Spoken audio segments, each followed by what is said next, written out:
Medical కాలేజీల ప్రైవేటీకరణకు వ్యతిరేకంగా కోటి సంతకాలతో రాష్ట్ర ప్రజలు సీఎం చంద్రబాబు నిర్ణయాన్ని ఎండగట్టారని మాజీ మంత్రి డాక్టర్ సీదిరి అప్పలరాజు స్పష్టం చేశారు. తాడేపల్లి వైఎస్ఆర్సీపీ కార్యాలయంలో మీడియాతో మాట్లాడుతూ కోటి సంతకాల కార్యక్రమం ఆంధ్రప్రదేశ్ చరిత్రలో వచ్చిన అత్యుత్తమ ప్రజాస్పందనగా అభివర్ణించారు. రాష్ట్రంలో ఉన్న 1.60 కోట్ల కుటుంబాలు ప్రైవేటీకరణను నిరసిస్తూ 1.04 కోట్ల కుటుంబాలు సంతకాలు చేశాయని, ఇది ఖచ్చితంగా ప్రభుత్వ తీరుపై రెఫరెండమేనని తేల్చి చెప్పారు. జగన్మోహన్ రెడ్డి గారు కోవిడ్ కష్టకాలాన్ని చూసి పబ్లిక్ హెల్త్ సెక్టార్ ఇంపార్టెన్స్ ని దగ్గరుండి గ్రహించి పేదలకు మంచి జరగాల, ప్రజలకి అకౌంటబిలిటీ ప్రభుత్వం నుంచి ఉండాలన్నటువంటి ఉద్దేశంతో ఎంతో మంది పిల్లలు విదేశాలకు వెళ్లి చదువుకొని కోవిడ్ టైంలోనే వాళ్ళ డిగ్రీలు రిజిస్ట్రేషన్లు అవ్వక పూర్తి కాక వీటన్నిటిని కూడా పరిగణలోకి తీసుకుని మనమే మెడికల్ సీట్స్ పెంచుదాం, మెడికల్ ఇన్ఫ్రాస్ట్రక్చర్ పెంచుదాం, ఒక మెడికల్ హబ్ ప్రతి జిల్లాలో క్రియేట్ చేద్దాం. ఒక మెడికల్ హబ్ క్రియేట్ అవుతుంది. ఒక మెడికల్ కాలేజ్ అంటే ఒక బ్రహ్మాండమైన హాస్పిటల్ వస్తుంది, నర్సింగ్ కాలేజ్ వస్తుంది, ఇతరత్ర ప్రైవేట్ ఆర్గనైజేషన్ దాని చుట్టూ వస్తాయి, ఉపాధి కలుగుతుంది, ఒక హబ్ క్రియేట్ అవుతుంది, ఒక డెవలప్మెంట్ కి ఒక నోడల్ పాయింట్ అవుతుంది. అది ఇన్ని ఆలోచనలు చేసి తీసుకొచ్చినటువంటి ఆర్గనైజేషన్. వాటిని ఎవరో ఒక వ్యక్తి ముఖ్యమంత్రి స్థానంలో ఉన్నటువంటి వ్యక్తి తన నచ్చిన వ్యక్తులు కట్టుబెట్టేస్తామంటే రాబోయే ప్రభుత్వం ఖచ్చితంగా చూసి ఊరుకో, దానిపైన ఖచ్చితమైనటువంటి ఎంక్వైరీ జరుగుతుంది. ఇండియా బంగ్లాదేశ్ వార్ టైంలో ఆయిల్ కంపెనీస్ పెట్టినటువంటి ఇబ్బందులు చూసి ఆ రోజు ఇందిరాగాంధీ గారు ఆయిల్ కంపెనీస్ అన్నింటినీ కూడా జాతీయకరణ చేశారు, నేషనలైజేషన్ చేశారు.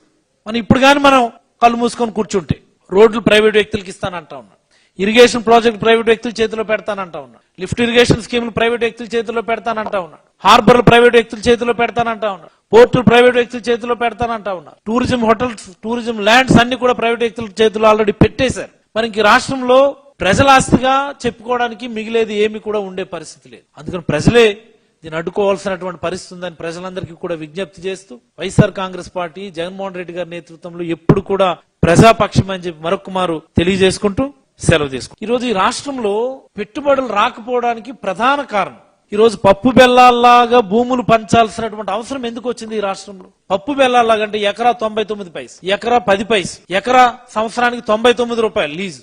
ఈ మాదిరి పప్పు బెల్లాల్లా పంచినప్పటికీ కూడా పెట్టుబడిదారులు ఈ రాష్ట్రానికి రావడానికి ఎందుకు భయపడుతున్నారు అనేది మీరు ఒకసారి గమనిస్తే గవర్నమెంట్ చేస్తున్నటువంటి దౌర్జన్యం, ప్రభుత్వ పెద్దలు చేస్తున్నటువంటి దౌర్జన్యం, అదానీ లాంటి ఇన్వెస్టర్ కి సంబంధించినటువంటి క్యాంప్ ఆఫీస్ ని దాడి చేసి డిస్మాంటిల్ చేసి ప్రొడక్షన్ ఆపింది ఎవరు? తెలుగుదేశం ఎమ్మెల్యేలు, తెలుగుదేశం ఎమ్మెల్యే అనుచరులు కాదా?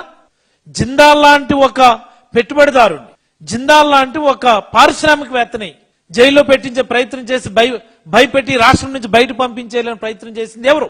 ఈ ప్రభుత్వ పెద్దలు కాదా? ఒక చెట్టినాడు సిమెంట్ వాళ్ళ ఇండస్ట్రీకి తాళమేసేలేదా? ఒక ఎల్ఎన్టీ వాళ్ళు వాళ్ళ ప్రొడక్షన్ ఆపేసి తాళమేసేలేదా?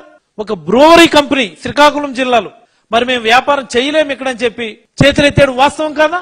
ఈ ప్రభుత్వం చేస్తున్న దాడులు, ఈ ప్రభుత్వం చేస్తున్నటువంటి అన్యాయాలకు భయపడి ఏ పారిశ్రామికవేత్త కూడా ఈ రాష్ట్రానికి రావడానికి భయపడితే చివరికేమో ఫ్రీగా భూములు ఇచ్చి, రియల్ ఎస్టేట్ కంపెనీలకు కూడా ఫ్రీగా భూములు ఇచ్చి ఈ రాష్ట్రాన్ని రప్పించుకునేటటువంటి దౌర్భాగ్య స్థితిలోకి ఈ రోజు మనం వచ్చాము. రౌడిజం చేస్తున్నది ఎవరు? రౌడిజం చేసింది ఎవరు? పెట్టుబడిదారులను భయపెట్టింది ఎవరు?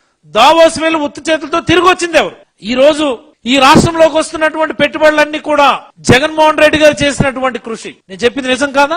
గ్రీన్ ఎనర్జీలో వస్తున్నటువంటి పెట్టుబడులన్నీ కూడా జగన్మోహన్ రెడ్డి గారు చేసిన కృషి కాదా? I'm just asking. Green co, Adani, NTPC అన్ని జగన్మోహన్ రెడ్డి గారి కృషి. డేటా సెంటర్స్ జగన్మోహన్ రెడ్డి గారి కృషి. ఎవరు తీసుకొచ్చారు ఇక్కడికి అదానీ డేటా సెంటర్ ని? మీరు మీ సొంత మనుషులకి సత్వా అన్నటువంటి కంపెనీ, రియల్ ఎస్టేట్ కంపెనీ అండి, వాళ్ళకి మీరు ఫ్రీగా భూములు ఇస్తారా? ప్రభుత్వ ఆధ్వర్యంలో ప్రభుత్వ ప్రజల సొమ్ముతో నిర్మించినటువంటి కాలేజీలు ప్రైవేట్ వ్యక్తులకి అప్పనంగా కట్టుబెడితే ప్రభుత్వం తిరిగి టేక్ ఓవర్ చేసుకుంటామంటుంది. Yes, that is our stand. అందుకే ముందుగానే ఆ వ్యక్తులు కూడా చెప్తున్నాం, మేము ఇందులో ఎలాంటి లుక్ బ్యాక్ లేదని చెప్పి నేనైతే తెలియజేయదలుచుకున్నాను. ఆ మధ్యన ఎక్కడో బీఫ్ గోమాంసం సుమారుగా 1,00,000 టన్నులో 1,00,000 కేజీలు వైజాగ్ లోనే ఒక గోడౌన్ లో దొరికింది. ఇంత పెద్ద ఎత్తున బీఫ్ వ్యాపారం మీ రాష్ట్రంలో జరుగుతుంది, గోవధ జరుగుతుంది అని చెప్పి ప్రజలందరూ గగ్గోలు పెట్టారు. Just happen 1 month back. ఇదే కదా ఒక్క మాట మాట్లాడారు ఆయన? ఒక్క మాట, చాలా ఆవేదనతో మాట్లాడుతున్నాను పవన్ కళ్యాణ్ గారు.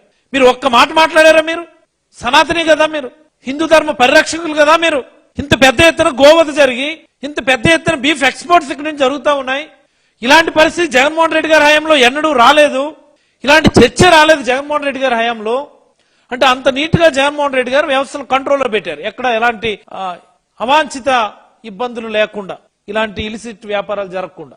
ఈ రోజు మీ హయాంలో జరుగుతుంటే మీరు ఒక్క మాట మాట్లాడలేదు. జగన్మోహన్ రెడ్డి గారు మన పరకామణి ఇష్యూ మీద ప్రెస్ మీట్ లో మాట్లాడారు. మ్యాగ్నిట్యూడ్ ఆఫ్ ద ప్రాబ్లం, కోర్టులో జరిగినటువంటి, లోక్ అదాలత్లో జరిగినటువంటి, జడ్జి ఆధ్వర్యంలో జరిగినటువంటి సెటిల్మెంట్ కి సంబంధించి జగన్మోహన్ రెడ్డి గారు మాట్లాడితే గౌరవ ఉప ముఖ్యమంత్రి పవన్ కళ్యాణ్ గారు మీడియా ముందుకు వచ్చి అంటారు, మీ మతంలో జరిగితే మీరు ఇలాగే మాట్లాడతారా, మీ మతంలో జరిగితే ఇంత చిన్న సమస్య మీరు మాట్లాడతారా? నిజంగా ఎలాగా ఇది ప్రజాప్రతినిధులు అంటే ఇంక ప్రజలు ఏమి అబ్జర్వ్ చేయడం లేదని అనుకుంటారా? ప్రజలేమి వీళ్ళ పద్ధతుల్ని, వీళ్ళ మాటల్ని ఎవరు అబ్జర్వ్ చేయడం లేదు, ఎవరు పట్టించుకోవట్లేదు, మనం మాట్లాడిందే వాళ్ళ చెవిలోకి చేరుతుందిలే అని అనుకుంటా ఉంటారా?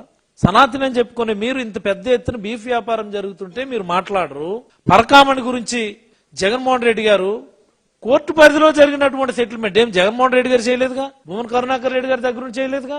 కోర్టు పరిధిలో లోక్ అదాలత్ అంటే కోర్టు పరిధిలో జరిగినటువంటి సెటిల్మెంట్ గురించి ఆ రోజు జరిగినటువంటి అంశాలు మాట్లాడితే మీ మతంలో జరిగితే మీరు ఇలాగే ఊరుకుంటారా అని అడగటం ఆయన యొక్క సంకుచిత భావాలకి ఇది ఒక నిదర్శనం.